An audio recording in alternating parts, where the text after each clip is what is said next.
Hi, Hello, Brett. how are you? I'm Just had a good. just had an issue with my headphones, but I'm all good. How All are you? right, you look cool. Where are you calling from? Kuala Lumpur, Oh, so Malaysia. wow. You're in Yes, Malaysia.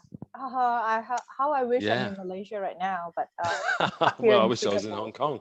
Kong. Oh, you're in Singapore, are you? I There you am in go. Singapore. Okay, good, good. So, welcome to the podcast, and thank you so much for your time this morning. No Um, problem at all. Yeah, so it's going to be a very casual chat. So we normally do this with our members. So it's going to be, Yep, I really wanted our members to know that person, more than the company that they represent, because yep, I think that's important, right? So all of us have LinkedIn, but sad to say, it's just a connection. A yep. connection doesn't become a friend, a buddy, unless you take a further step to do more engagement. So for the time being, we can only meet on Zoom, so let's make the Exactly. best out of it, right? Very So good. good morning. And Brett, I of course stalked your LinkedIn and noticed that you've been in your early careers. You're in banking, and then now it seems like you're a insurance guy. Yep. Very much insurance. So maybe just tell us a little bit about yourself, how you started, and why banking. um, it's never been that planned. So, I think I started like a lot of people, just coming out of uni. When I first came out of university, I was in Australia. It was sort of early '90s, and we were in a recession, a pretty big one. So jobs were hard to come by. So I sort of fell into sales, into just trying to get whatever job I could. So a lot of that was sales. I was quite lucky then. I was okay at sport, and I got to go to the UK and play cricket and rugby over there, and got into a company that was growing quite fast over there called All Sports, which was a retailer, and that was sort of my step into Right. retail, and they had fantastic sales training for the business. So I sort of worked my way up through there.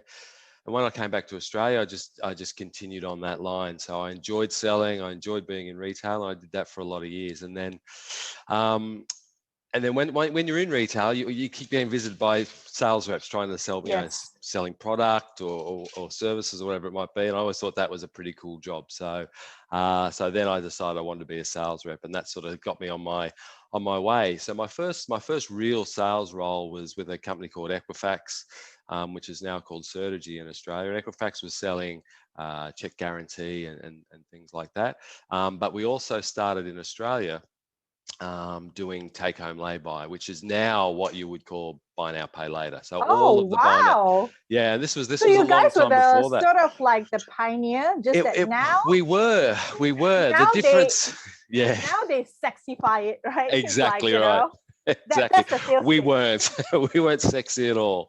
So, we didn't have the technology and the platforms, and we couldn't integrate into the retailers like you can now. Right. And that's the big difference today. So the concept of buy now, pay later is still the same. But now, there's so much more you can do with it and take it to a whole new level. Now, those guys still operate down in Australia, but it's taken over the world, the buy now, pay later stuff. So that's really where I started, and then I moved into pure finance and banking from there. So moved into Macquarie Bank and was dealing with cards and loans Mhm. and interest-free finance and things like that, consumer lending for them.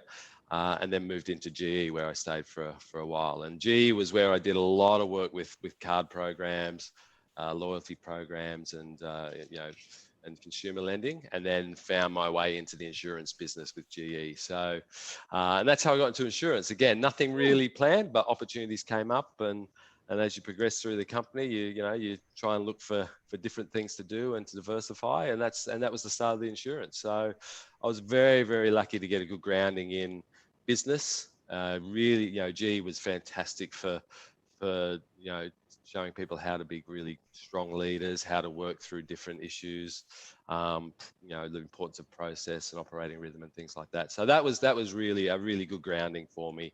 And then moving into insurance was was where I've ended up. So which has been fun. So it's it's a amazingly complex market at times in industry, but it's changing faster than you can imagine, and technology is playing its part in digitization, and it's been a really interesting journey. Yeah, but it's actually quite true. What you said, right? In life, we can plan all we want, right? Yeah. Sometimes, the universe, whoever it is, just drop a bomb. Like myself, I'm a com science grad. My only sort of vision, those days was like to land a job in one of those big tech giants, and then just retire as an executive, happy, but little did I know that when I joined IBM, which is also a very good corporation for sales training, solutions training. I mean, I learned a lot, but I wasn't like, really cut, being in a corporate structure that much. I look like, I'm quite rebellious and I really like to do new things, right? But I think it's a good training for young people. Absolutely. If you can, sort of like try out first few years. Of course, many young people would like to sort of like jump into the startup bandwagon now, good and bad, because when you're young, nothing to lose. You've got no liability, no bills, almost no bills to pay. You can take risks. But if you are also like, you've got exposure in corporate, that gives you a bit of grounding. Yes. Bit of like process, which is almost missing in most of the startups. The process, the governance, what to look at. So I always think that is I guess you can't get the best of both worlds, but whatever it is, the journey, right? Just embrace it. But exactly right. And I think you're right. I think startups today, it's a difficult place because it's so competitive now, and there's so much tech around, and there's so much going on. And I think the guys that are doing really well are the guys that have very clear process, very clear system thinking from the beginning, and they're the ones that are doing well. And I don't know, I don't see it being. I don't see people coming into new entries into the market in terms of employees with that process and system thinking behind them. And I think that's really important. I think, business schools and universities do a great job with theory, but that real practical knowledge of how to solve real world problems is missing. And you don't get that without experience. And I think that's the challenge for a lot of startups. But the guys that get it and get onto it early are the ones that are doing really well. So it's interesting to see the way that whole startup industry is playing out. Yeah, I think, just to add on this point, right? So since you're an insurance guy, I'm going to really focus on one of the very sexy industry that most of the startups are going to like jump in. Everybody comes to Ficus or, me to pitch InsurTech, right? Yes. So InsurTech, like we want to democratize insurance, which I think is a very good idea. I always, ask myself, right? So I pay a huge premium in insurance, right? And it's supposed to sort of like give me peace of mind 365 days. But there are certain days, like tomorrow I'm going hiking. So my risk, of me falling, injuring myself is so much higher, right? So I think there are some companies who say, okay, now, depends on your activity, depends on the risk for that day, you can up your insurance. Or, just like, whenever I need it, I can customize it, right? Yes. Do you see that being the game changer? I do, and I think InsurTech's a really interesting space at the moment because, there's a lot of InsurTech that are trying to do the same thing around claims platforms and connectivity to the consumer, and I think, it's a little bit like as we were talking about with the startup. It's looking at where are the real problems in the industry, where is technology really going to help, and I think what you've talked about is exactly it. It's making sure it's really personalizing and tailoring insurance product to consumers. That's where the market's got to move to. Everyone's got everyone's digitizing their claims platforms and their acquisition channels and all of that sort of thing. And there's a million companies out there that can do it and do it well. But it's really being able to access the person at the right time and give them the right product at exactly when they need it. So car insurance is been moving that way for a little while and trying to get to that point.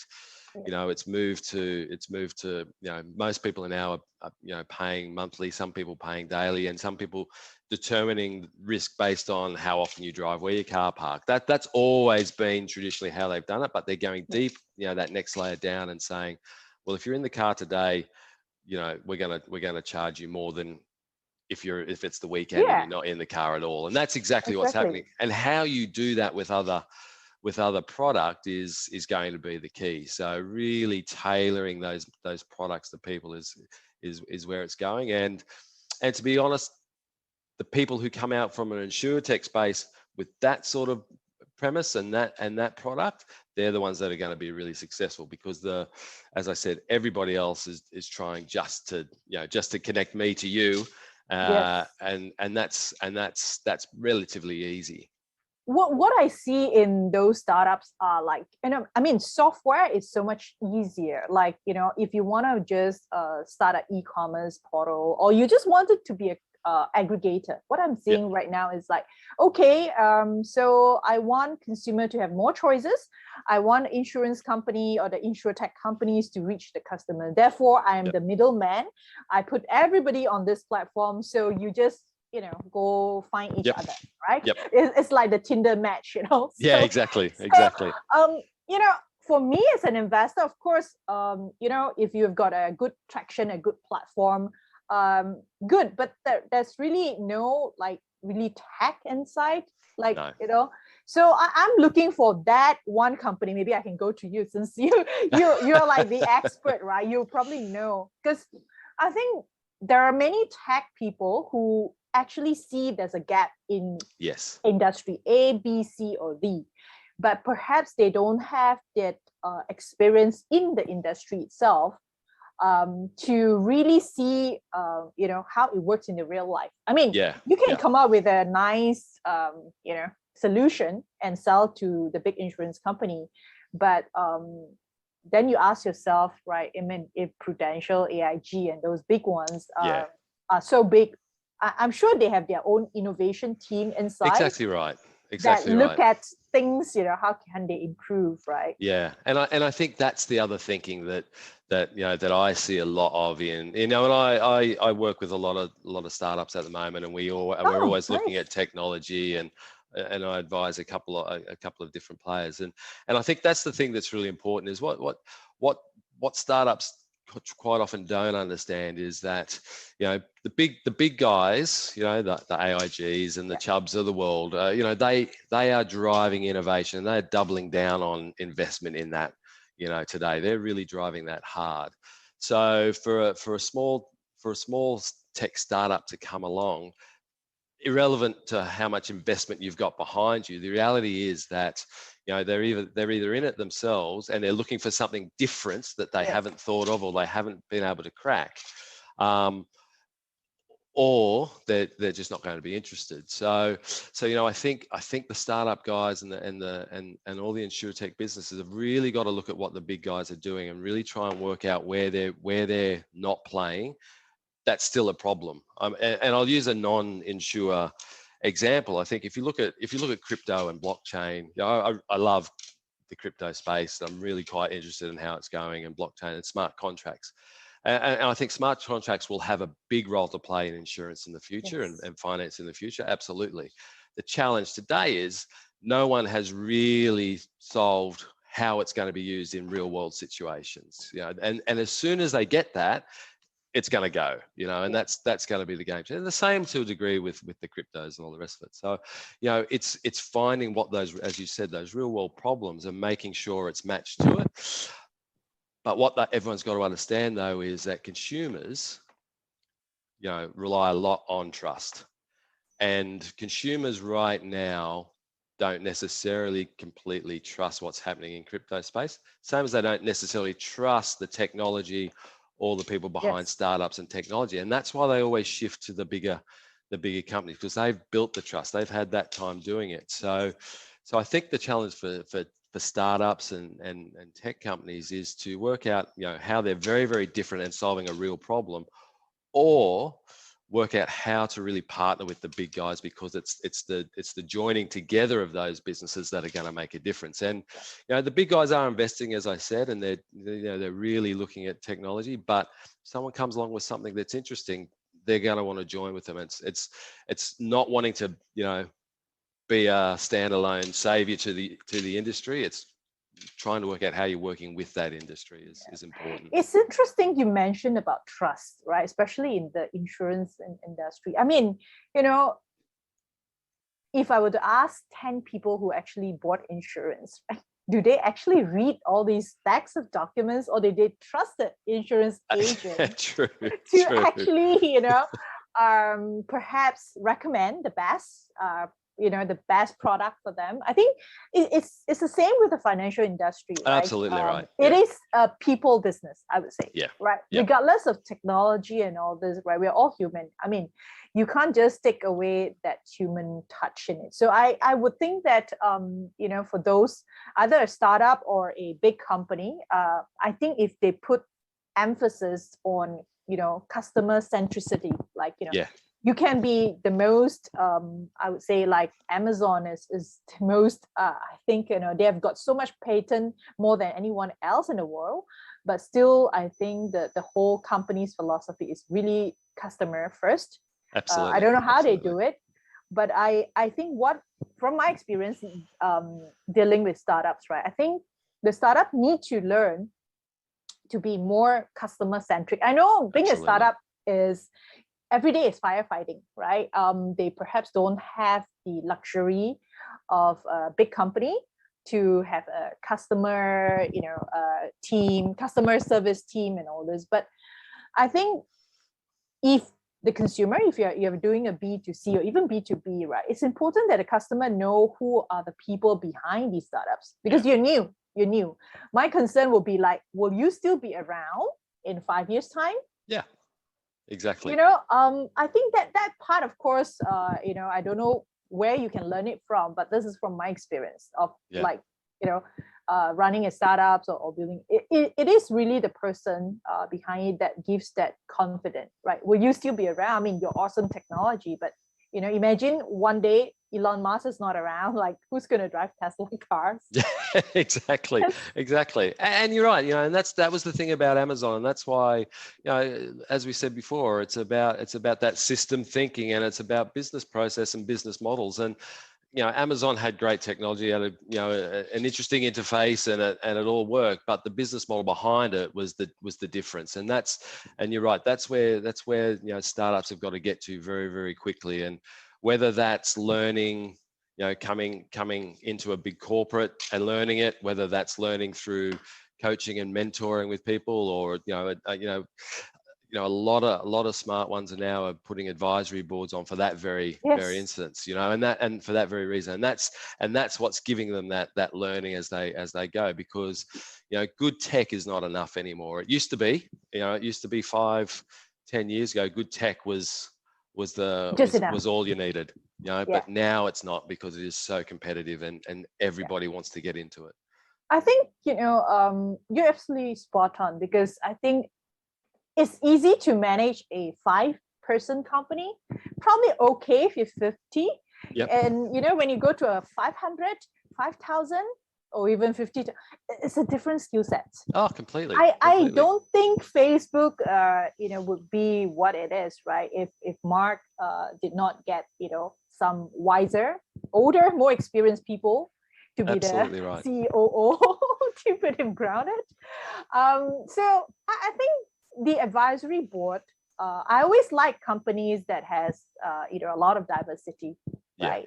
I mean, it used to be sexy that everybody just sort of drop out of Ivy League universities, and they're all 5 of them combined is like less than 100 years old, and then start a sexy tech, right? But some things in life, you just have to pay a tuition fees, and you just have to go through it. Yep, exactly. And right. Connection, network, your social worth is priceless. right? Absolutely right. So, Absolutely. so I think, for us, like I've paid a lot of tuition fees many years ago, but now I look at the stability of the team, the board. Right? Yes. Are these people like going to be around? I mean, they don't have to be really unicorn. Like, how many unicorns are there? Yeah. But if this team can actually build a decent business, Yeah. Exactly I right. think that is more important. When it comes crisis, these team and their board and the advisory board able to actually handle it, right? Yeah. So I Yeah. think that is for me number one. Yeah. Absolutely right. Okay, good. So we have got a good understanding of where you come from, but I'm so glad to hear that even you're with the big corporations, you're still very in touch with the startups, and I think if, for example, people like yourself, CEOs, lots of experience, but have an interest in startup, I think the startup would benefit a lot from it, right? I think nothing beats the experience in business. So if any startup, InsurTech startup, were to look for angels, I'm sure I'm gonna like send them your way. Like, get Brett to be your advisor and be an angel. Always happy to help. Or it- it's a great it's look. It's a great space. It's a really interesting time. And you're right. It's all about that connectivity as well. And that's where people really need to work as well. They need people with experience behind them that already have the connectivity across, have already solved some of the problems that they might be coming across, have already worked through issues. COVID is a classic example of where there's a lot of startups, there's a lot of business, full stop, regardless of whether they're startups, that just haven't had to work through crisis before. And that is something that there's everyone's going to come out of this with a lot of learnings around how to deal in different situations and with different through crisis, and what that means, from keeping the company safe to keeping your people safe, and evolving your business model and all those sorts of things. The companies that have done well through this period have experienced it before, and know, have either planned for it properly, or just know when it hit what needed to be done to move forward. And I think that's really invaluable, and that only comes with experience. And a good startup with that sort of thinking behind them as well is going to navigate through these sort of issues. And back when I was starting out, 90s, we had recession, and we went through a few other bits and pieces, GFC and things like that. Even a PE buyout is a crisis at times for people. So going through that isn't any fun at times. So having that sort of strength behind you as well when you're a bit younger and starting out, that's really helpful, particularly when because crises seem to be coming at us a lot faster than they used to as well. Exactly. COVID is a big one, but every day there's and every year there's something slightly different happening that's causing us to have to shift and rethink our business models and ensure that we've got the right processes in. It's interesting you mentioned that crisis is like happening, in a faster pace, because we're all so digitized and everyone's so connected. I mean, imagine if COVID happens 100 years ago, where there is no, there's no cheap flights, people just, really have to pay a lot to travel. It won't spread so fast because everybody is, the virus can't move, right? It's the people who move, right? Exactly right. Yeah. So I think, there is a price to pay for industrialization. I mean, we've grown so fast, we've created so many things, but we're also hurting the earth, the mother earth, right? Yes. With so many things happening. I mean, we haven't felt it yet, but the world has suddenly realized that, okay, companies, besides profit, you have to be taking care of the people, the planet, and therefore the SDG, the ESG all coming out, right? I guess it's not too late for us to realize that we have to balance it. While we're digging, into the Mother Earth, or we're, probably profiting from, industrialization. Is the planet that we're living able to take that stress? That's why people are moving to Mars and Pluto. Exactly. I don't know. Exactly right. Exactly right. It's good that people are doing that, but I would I'm a very realistic, practical person. It's like, okay, why don't we think of, things to solve this issue, or at least, try not to put so much pressure on Mother Earth first, right? But anyway, Yeah. it's good that people are thinking far ahead. Oh, Now, look, absolutely. And you say, you see that with COVID as everything slowed down and stopped, we had clear skies outside for, yes, we didn't have yes, haze, and we saw dolphins in the canals in exactly. Venice, all of those sorts of things. So it's never too late. It's clearly it's never too late. It's just, as you say, finding that balance. We've been very, very strong over the last 6 to 12 months talking about balance with work and life now, particularly now that everyone's at home, because that can be really hard. And it's the same with everything. It's finding that balance, and technology has to play a big part in that. When you look at one of the big, I come from Australia, and one of the big arguments down there always is around energy and the cost of new energy versus fossil fuels, and that's just an ongoing battle, and technology has to play the part. Technology, we're arguing over coal down there, which is over 100-year-old resource, and technologies. We've got to work harder with technology to solve some of these big problems, and that's where I hope a lot of these guys that are starting in startup now and technology now are going to be the ones in the future that really come up with some of these big plays that make a real difference to the world.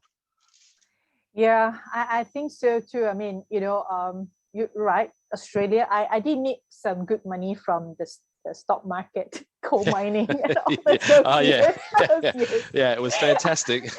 Yes. Now, Brett, you're right now in KL, and you're the CEO of a new company. Yeah. Tell us more about Brightside. I mean, I love the name Brightside, and you're there for unexpected events, like That's right. Yeah. So I thought branding is important. How people remember your company is very important. Yeah, So, absolutely. So Brightside actually started around 35 years ago in Australia. So started with insurance and warranty product back then.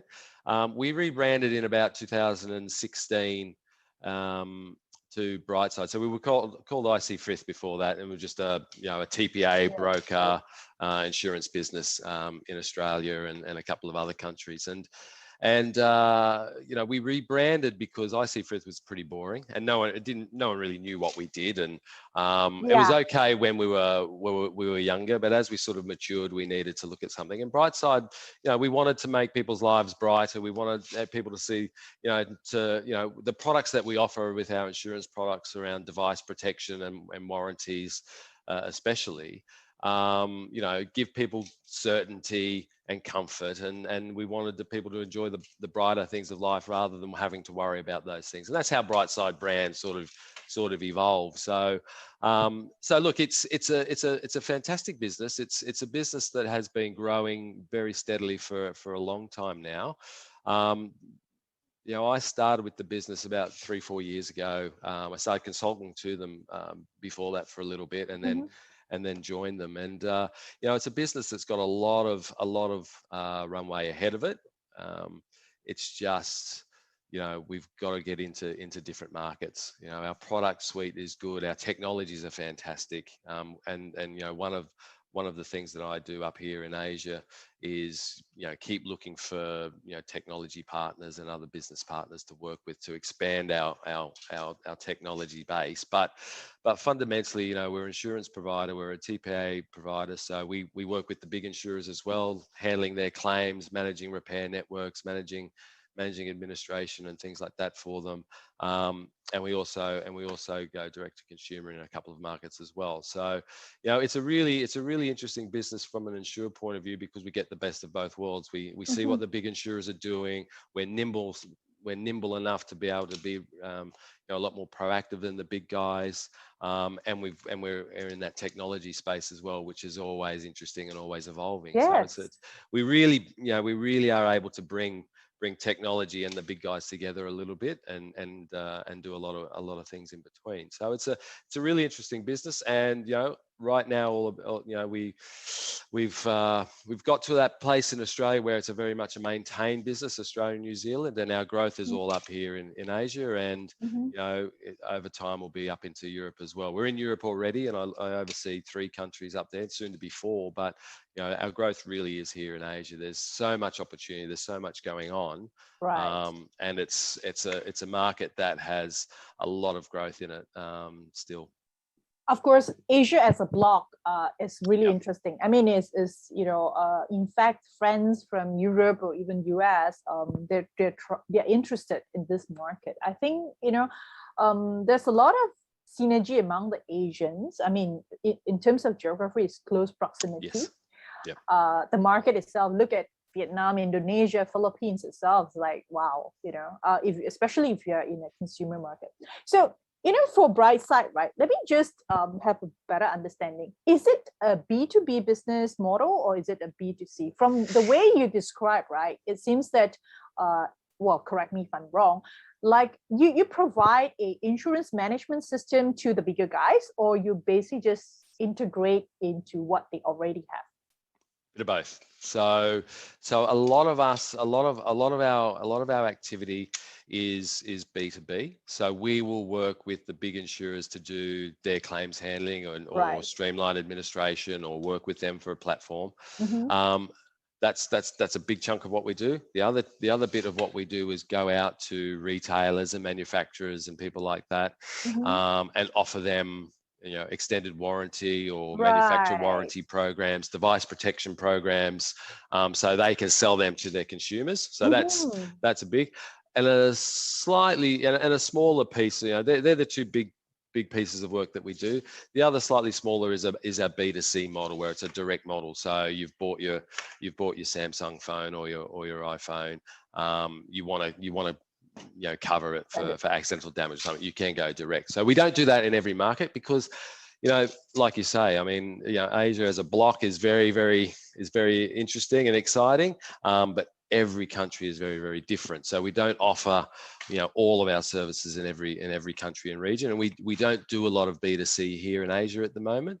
But we do quite a bit of it up in Europe and a bit of it in Australia and New Zealand. So it's just different models depending on where we are. Okay, and what's your grand plan for Malaysia? What are you looking for, in Malaysia? I mean, since the podcast today is really to get to know you as a person, and get to know what you do, and of course, with Asia CEO, we have got quite a sizable member here. Is there anything, the Malaysian members or members in the ASEAN, that you wish to reach out to work with, or, I mean, the thing that I've learned is to basically socialize your ideas and your wish, because if you just keep it to yourself, just like the startup, right? I said, even exactly. tell your ideas to your grandmother, because she might be the one using or buying your product. Right? As a consumer. Exactly. So what is your wish list in Malaysia? I mean, I'm Malaysian, so we do have a lot of, I have my team in Malaysia. So, and you are based in Malaysia right now. So what can we help you? Well, look, the first thing that you can help me with is getting these COVID numbers under control so we can get out and about safely again. So, I will call okay, so we don't have a prime minister. We don't have a government to call. Yes, exactly. So so if someone wants to step into that role, we'd be really happy.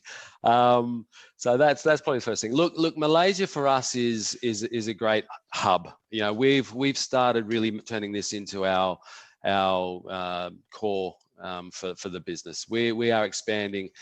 Since we've been up here, or since I've been up here, we've increased the call center capacity here by about 80%. We've grown our staff about 35%, and we're looking at how we support other countries out of here as a hub. So we're doing a lot of work around that. So there's a lot of growth that we're looking for. So we're always looking for and part of the way that I like to operate is we're always looking to upgrade our team and always looking to continually improve what we're doing. So the first thing I'd say is, we're really looking to build our hub here in Malaysia. From a business point of view, Malaysia is a great place for us because we've got a really strong client here already that's doing great work with us and growing. One of the big retailers, and they're continually growing here as well. So we're very happy with where we're at, but we're always looking for manufacturers and other smaller insurers that want to get into manufacturer warranty product or extended warranty product or device protection product, because we've got that deep understanding of how to deal with that, how to deal with the claims, how to talk to the customers, how to sell it. So we've got all of that capability and that deep IP, and we're happy to share that with whoever we need to. We're also really keen on technology. We're always looking at ways that we can improve our claims handling, how we connect to customers better, how we improve speed and efficiency. The big things that we always ask ourselves is, how can we execute faster in the region? So what can we be doing? Is that technology? Is it people? What are those things that can help us connect a lot better? And so anybody is out there with they think they can help us do that, we're always happy to talk to. I think the other thing that we always sort of look at is how do we all improve customer experience. So we're always looking at ways that we can use the information that we gather and the data that we have better. And I think anybody who's out there that's got some different ways of being able to handle data, to be able to cut it up and use it better, and insights into customer, that's becoming increasingly important to us. But Malaysia's a great place, but we're looking to grow everywhere. So we've launched in the Philippines over the last 18 months. We're in Singapore obviously and doing work there. We're about to launch into Thailand and Vietnam, which is not easy during COVID, but we're getting there. So we're really keen on not just Malaysia, but the whole Southeast Asia region, because we're growing into there, and we're looking to connect to insurers that need help or want support or even want some ideas from us. We do a lot of different, we also have a consulting arm as well around things. So we're really looking out, across the region to say, how can we help get closer to customers? How can we help get closer to industry? And that's really important to us. Our role here is just to grow as quickly as we can. I think it's important.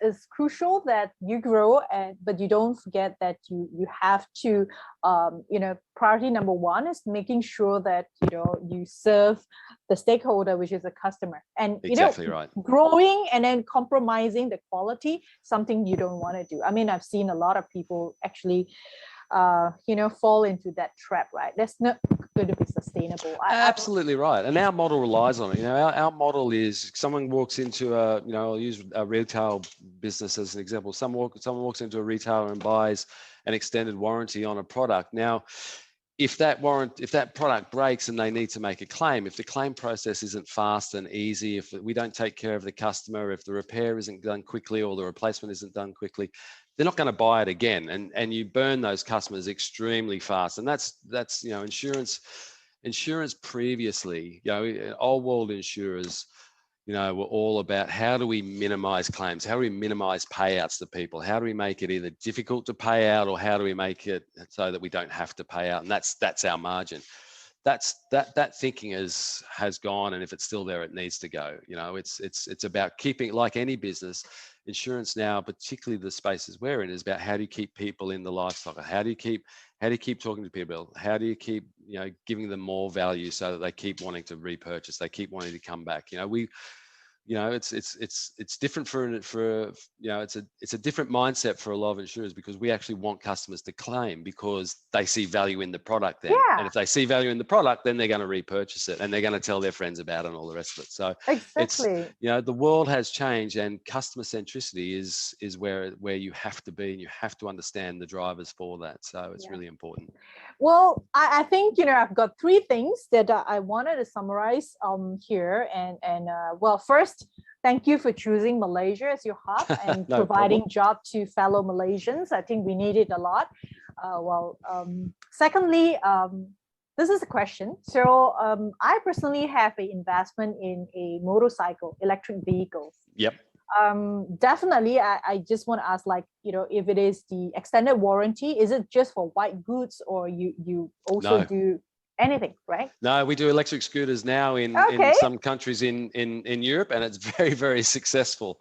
So yeah, no, look, we will look at anything. Okay, we don't get deep into auto. That's not us, but things like electric scooters and things like that are sort of sit in the middle, and we do those sorts of things. Because I think electric bike is where it falls into the category of IoT where you can track. Yes. So the more you get insights, the better you can actually build your product around it. Exactly right. Exactly right. So that is one. So I'm going to introduce you to Dato Dennis. He's been in the scooter battery industry for a long time. So this is my personal investment. We're still a small Malaysian company, but we did not go bankrupt trying to commercialize that scooter. So that's a good thing. Good. And secondly, you mentioned about Vietnam.